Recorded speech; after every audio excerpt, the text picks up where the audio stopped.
और देखिए, बिहार को मिलेगी 3 अमृत भारत एक्सप्रेस की सौगात। बिहार के लिए बेहद खास है आज का दिन। बिहार को 4 पैसेंजर ट्रेनों की सौगात मिलेगी। बिहार को कुल 7 नई ट्रेनों का तोहफा दिया जाएगा। बिहार की रेल सेवाओं के लिए आज का दिन ऐतिहासिक साबित होने जा रहा है। लंबे इंतजार के बाद बिहार को एक साथ 7 नई ट्रेनों की सौगात मिलने वाली है और इनमें 3 अमृत भारत एक्सप्रेस है, 4 पैसेंजर ट्रेनें शामिल हैं। पटना से जरा बातचीत के लिए हमारे सहयोगी अक्षय राय इस वक्त लाइव जुड़ चुके हैं हमारे साथ। अक्षय, क्योंकि आज का दिन बिहार के लिए ऐतिहासिक है और रेल सेवाओं के लिहाज से बेहद खास है, जरा बताएं किस तरह की तस्वीर है वहां पर, क्या तैयारियां नजर आ रही हैं? और देखिए, काफ़ी महत्वपूर्ण हो जाता है जब रेलवे 7 ट्रेनों को आज सौगात बिहार को देने जा रहा है। सबसे बड़ी बात यह है कि 3 जो अमृत भारत ट्रेन हैं उसकी सौगात मिलने जा रही है। एक ट्रेन जो दरभंगा से अजमेर की तरफ जाएगी अमृत भारत, दूसरी छपरा से दिल्ली को कनेक्ट करेगी और तीसरी ट्रेन जो है वो मुजफ्फरपुर से लेकर के तिरुचिरापल्ली जहाँ की हैदराबाद को कनेक्ट करेगी। तो एक तरफ से देखा जाए तो बिहार की कनेक्टिविटी दूसरे राज्यों से बढ़ने जा रही है। तीसरी बात यह है कि जिस तरह से पैसेंजर ट्रेनों के जरिए कोशिश की जा रही है कि बिहार की कनेक्टिविटी को और विस्तार दिया जा सके। रेल मंत्री अश्विनी वैष्णव आज वीडियो कॉन्फ्रेंसिंग के जरिए इन ट्रेनों की फ्लैग ऑफ करेंगे। यहाँ के जो उप मुख्यमंत्री हैं सम्राट चौधरी इस दौरान पटना जंक्शन पर मौजूद रहेंगे। अलग अलग जगहों पर ट्रेनों के जो संचालन के लिए तमाम बोर्ड्स लगाए गए हैं और निश्चित रूप से बिहार के लिए बहुत महत्वपूर्ण है क्योंकि प्रति अब चुनाव बहुत नज़दीक है, कभी भी घोषणा की जा सकती है। कहा जा रहा है कि 6 अक्टूबर को यहाँ पर चुनाव आयोग की टीम पहुँचेगी और ये माना जा रहा है कि 8 या 9 तक बिहार के लिए चुनाव के लिए घोषणा हो जाएगी। उससे पहले बिहार को बड़ी सौगात मिलने जा रही है। सबसे बड़ी बात यह है कि अमृत भारत जो ट्रेन है बिहार को सबसे ज़्यादा मिली हैं, जिसमें कि संख्या 10 है। अगर ये 3 ट्रेनों को जोड़ दिया जाए तो 13 ट्रेनें हो जाती हैं। कुल अभी तक अमृत भारत लगभग 15 ट्रेन चल रही हैं जो देश के अलग अलग हिस्सों को जोड़ रही हैं।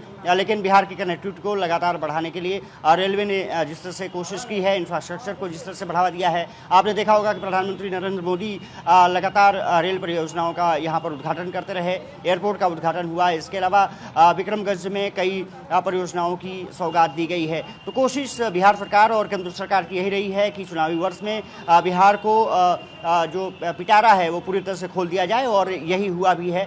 आज 7 ट्रेनों की सौगात इसी की कड़ी में एक बड़ी श्रृंखला के रूप में देखा जा रहा है। माना जा रहा है कि 11 बजे के करीब अश्विनी वैष्णव इन ट्रेनों को फ्लैग ऑफ करेंगे, जिससे कि बिहार के सुदूर क्षेत्रों में कनेक्टिविटी बढ़ेगी। पटना से मगध क्षेत्र को और साथ ही साथ अगर देखा जाए तो अलग अलग जगहों पर दरभंगा बात करें, मोतिहारी बात करें, मुजफ्फरपुर की बात करें, इन जगहों की लिए भी कनेक्टिविटी लगातार बढ़ेगी। तो काफी महत्वपूर्ण दिन तो बढ़ेगी और जाहिर सी बात है लोगों की जो जिंदगी है वो और आसान होगी, सफर आसान होगा, जल्दी पहुंच पाएंगे, पैसे कम लगेंगे, तमाम चीजें हैं। लेकिन अक्षय, जैसे कि आपने कहा कि बिहार में चुनाव है और हम सब जानते हैं कि अब बस चुनाव की तारीखों का ऐलान होने ही वाला है, तो उससे पहले बिहार की जनता को जो ये तोहफे दिए जा रहे हैं इसका कितना असर नजर आ रहा है?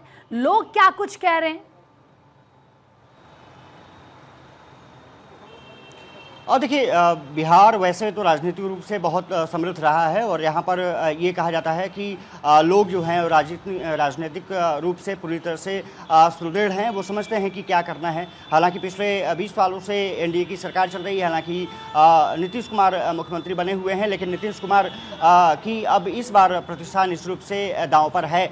देखना दिलचस्प होगा कि एनडीए गठबंधन और इंडिया गठबंधन में किस तरह का मुकाबला होता है, लेकिन लोग आशान्वित हैं कि कहीं ना कहीं कनेक्टिविटी बढ़ने से उनके जो सफ़र है वो तो आसान होंगे ही, उनकी दिनचर्या भी आसान हो जाएगी, क्योंकि कहते हैं कि ट्रांसपोर्ट सिस्टम जहां का बेहतर होता है वहां पर जिस तरह से सुविधाएं मिलती हैं निश्चित रूप से उसका जनजीवन पर असर पड़ता है। और इसलिए माना जा रहा है कि आज की कनेक्टिविटी से बिहार वासियों को काफ़ी सुविधा प्रदान होगी, खास करके सुदूर क्षेत्रों में जाने वाले लोग। पैसेंजर ट्रेनें भी 4 क्योंकि आज फ्लैग ऑफ की जा रही हैं, वो लोकल कनेक्टिविटी को बहुत विस्तार देगी, ये माना जा रहा है। और अमृत भारत के ज़रिए हैदराबाद, अजमेर का इलाका, यहाँ से काफ़ी लोग जाते हैं और साथ ही साथ दिल्ली, जो बिहार वासियों के लिए एक दूसरा घर जैसा है, वहाँ पर कनेक्टिविटी और बढ़ने जा रही है। कहा जा सकता है कि उसका असर तो निश्चित रूप से पड़ेगा। कितना पड़ेगा, निश्चित रूप से चुनाव की घोषणा और चुनाव के बाद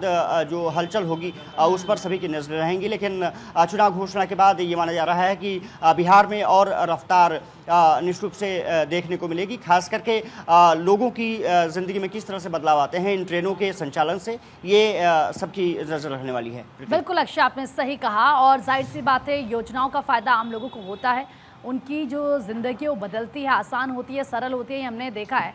लेकिन अक्षय, एक बात अगर हम राजनीतिक रूप से देखें, क्योंकि जब इस तरीके से तोहफे दिए जाते हैं एक के बाद एक, और बिहार को तो हम देख रहे हैं, चाहे वहाँ की महिलाओं की बात कर लें या वहाँ पर जो आप देख लीजिए किस तरीके से एक के बाद एक ऐलान किए जा रहे हैं, कहीं ना कहीं इसको लेकर क्या लगता है कि विपक्ष राजनीति करने की आगे कोशिशें करता हुआ दिखेगा कि क्योंकि चुनाव है और इसीलिए बिहार को तमाम सौगातें लुभाने के लिए आस दी जा रही है, क्योंकि भाई चुनाव से पहले तो हर चीज को चुनावी चश्मे से ही देखा जाता है।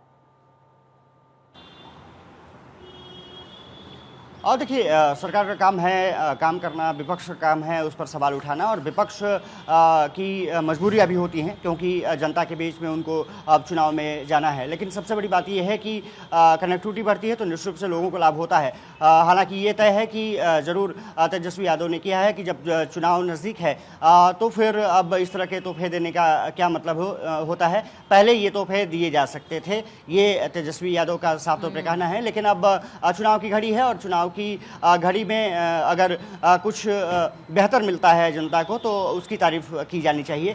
देखना दिलचस्प यही होगा कि इसका इम्पैक्ट कितना पड़ता है, क्योंकि इंडिया गठबंधन हो या फिर एनडीए गठबंधन हो, सभी ने अपनी ओर से भरपूर कोशिशें की हैं कि बिहार चुनाव में प्रदर्शन अच्छा किया जा सके। हालांकि अभी भी किसी दल की तरफ से सीटों का बंटवारा नहीं हुआ है, वो बहुत महत्वपूर्ण हो जाता है। और आने वाले समय में माना जा रहा है कि एक सप्ताह के अंदर ये सभी प्रक्रियाएं पूरी कर ली जाएंगी और चुनाव आयोग चुनाव की घोषणा भी कर देगा, क्योंकि 6 अक्टूबर को ये कहा जा रहा है कि पटना चुनाव आयोग की टीम पहुंचने वाली है ज्ञानेश कुमार के नेतृत्व में, और उसके बाद फाइनल मीटिंग के बाद कभी भी चुनाव की घोषणा की जा सकती है। तो चुनाव बिहार में मुहाने पर खड़ा है। यहाँ के लोग अब निश्चित रूप से तत्परता दिखाएंगे और उसका असर निश्चित रूप से चुनाव में देखने को मिलेगा कि किस तरह से भारतीय जनता पार्टी हो, जेडीयू हो जो उनका गठबंधन, या फिर तेजस्वी यादव के नेतृत्व में इंडिया गठबंधन, सभी की नजरें चुनाव पर रहेंगी और जनता कहीं ना कहीं उसमें निर्णायक भूमिका निभाएगी। बिल्कुल, निर्णायक भूमिका की तो बात करें तो वो जनता की ही होती है। फिलहाल बहुत बहुत शुक्रिया